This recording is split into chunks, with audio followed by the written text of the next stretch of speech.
layout plane. And we saw this fighter plane coming in below the bright light.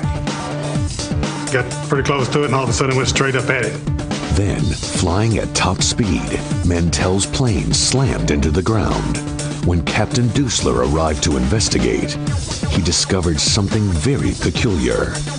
There wasn't a drop of blood anyplace. It was odd because there was no blood. Odd because there was no fire.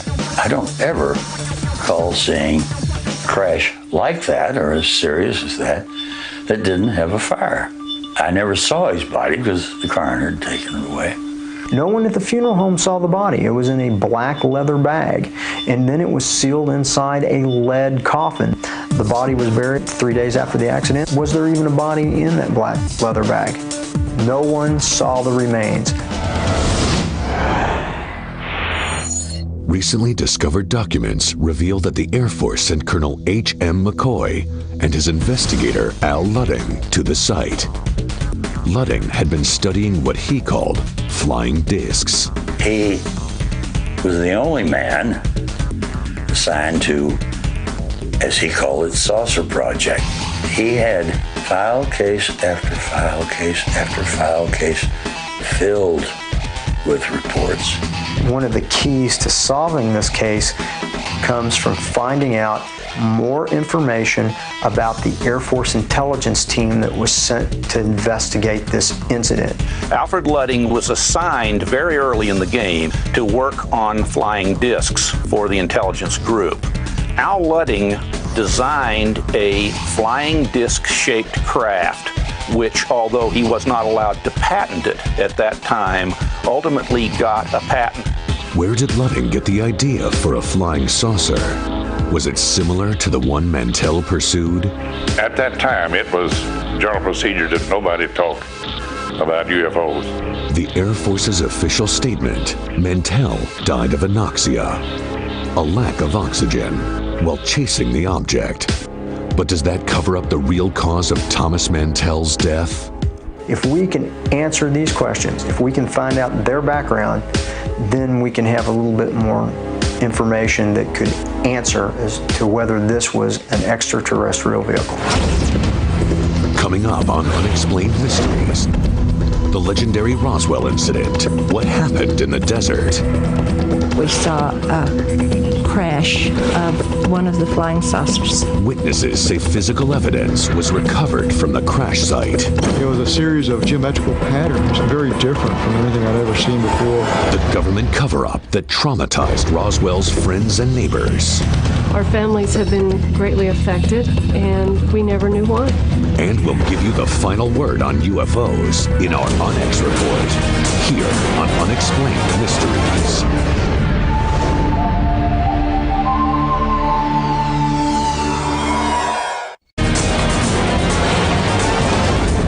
Unexplained Mysteries, Target Earth.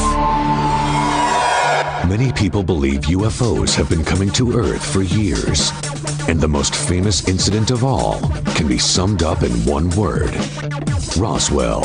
Roswell is the focal point for UFO studies. Witnesses say a UFO crashed there in 1948.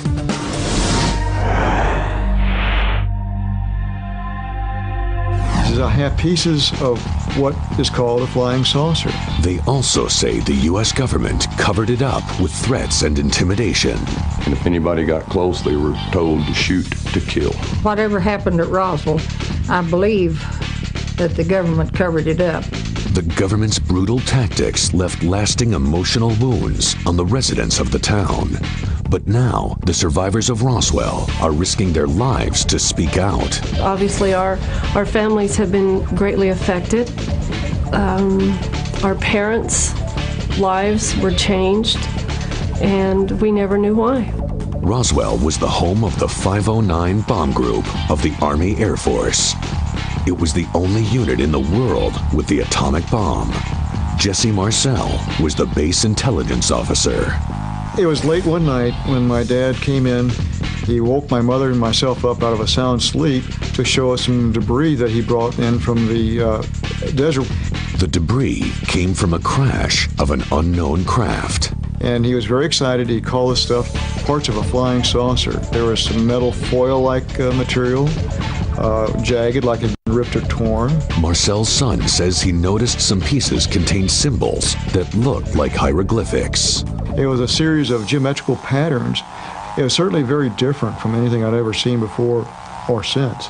Another Roswell resident was 12 when her father told her about a close encounter of the third kind. My dad came home from work. He was really excited. Her father and his fellow firefighters were summoned to the site of a second crash. You're not going to believe what we saw when we got there, but we saw a crash of one of the flying saucers. And he said one of them was still alive, and it was walking around. And he said there were two other bodies, but they were in body bags, so he really couldn't see them. He gave us a description about their size, said they were about the size of a small 10-year-old child. With the number of witnesses growing, the military rushed to create an alternative story. They forced Captain Marcel to go along with the cover-up. The material that he had taken to General Ramey was taken from him, and then a substitute. Pieces of an old weather balloon were laid out, and the news media were called in, and Major Marcel had to pick up a piece and show it. It was a blatant lie. The military conspiracy left lifelong scars on the people they'd threatened. Not being able to tell the truth, I think, hurt our family. I feel like a part of our security has been destroyed.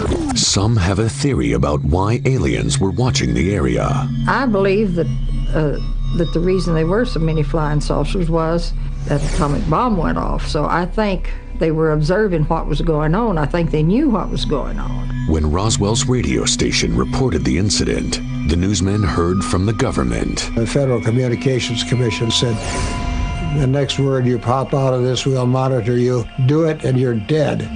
Frankie Rowe found some of the crash debris at the fire station. I reached over and I got it.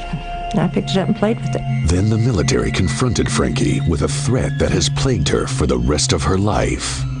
A man that I believe was an officer came into the house and he said, I understand that you think you saw something. And I said, well, I saw a piece of material. And he said, no, you didn't. And the more I said, yes, I did, the more emphatic he got that, no, I didn't. You can never talk about this the rest of your life. And he said, there are things we can do. We can take you out here in the desert, and no one will ever find your bodies. You'll all be dead. I don't want to live this again, because we don't know for sure they won't do something. They promised they would come back so long as I lived. How do I know they won't? Was the Roswell incident a close encounter of the third kind? Extraterrestrial contact? The government says no, but Frankie Rowe and her fellow survivors feel they've paid a terrible price for the government's cover-up. I think the world should be told all of the details from the beginning, but I don't think this is the only incident, and I think we are entitled to know about all of them.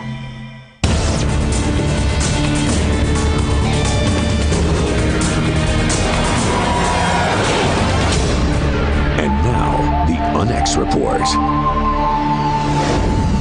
According to witnesses, alien spacecraft have been visiting our planet for years. He said that he and other guards had seen UFOs flying over the area. 2 disturbing incidents took place at top-secret missile bases. This was not an airplane. If whatever it was came inside the fence, he had my authority to shoot. Nuclear missiles were taken over by a mysterious force.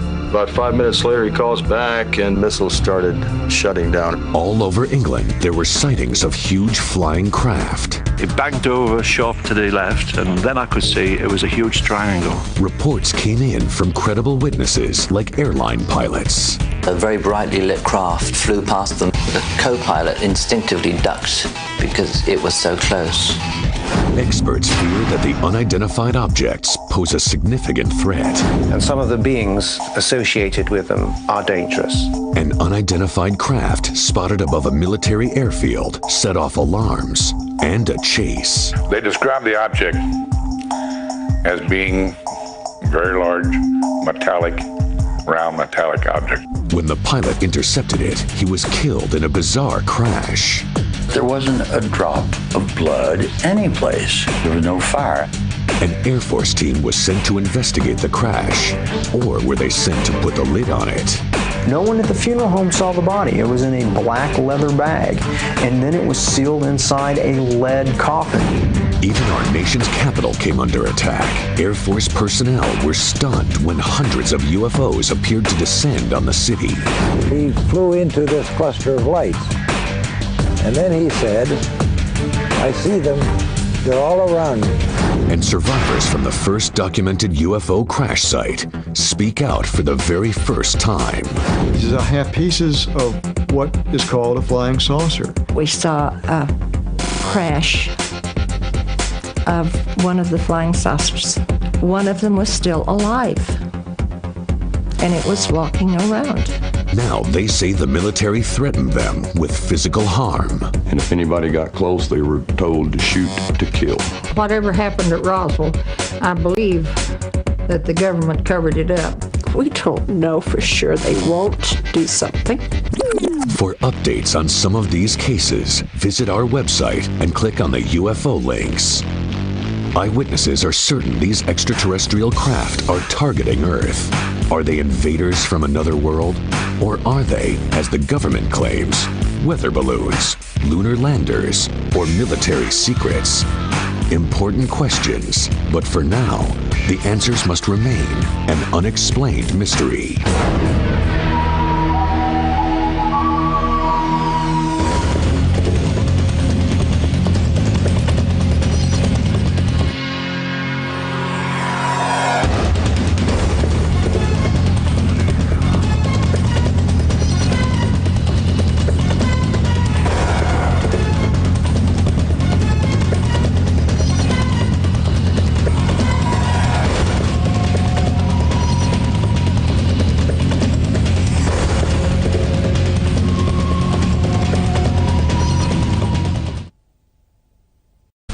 Ludding had been studying what he called flying discs. He was the only man assigned to, as he called it, Saucer Project.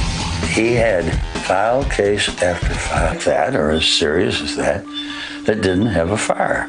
I never saw his body because the coroner had taken it away. No one at the funeral home saw the body. It was in a black leather bag, and then it was sealed inside a lead coffin. The body was buried 3 days after the accident. To investigate, he discovered something very peculiar.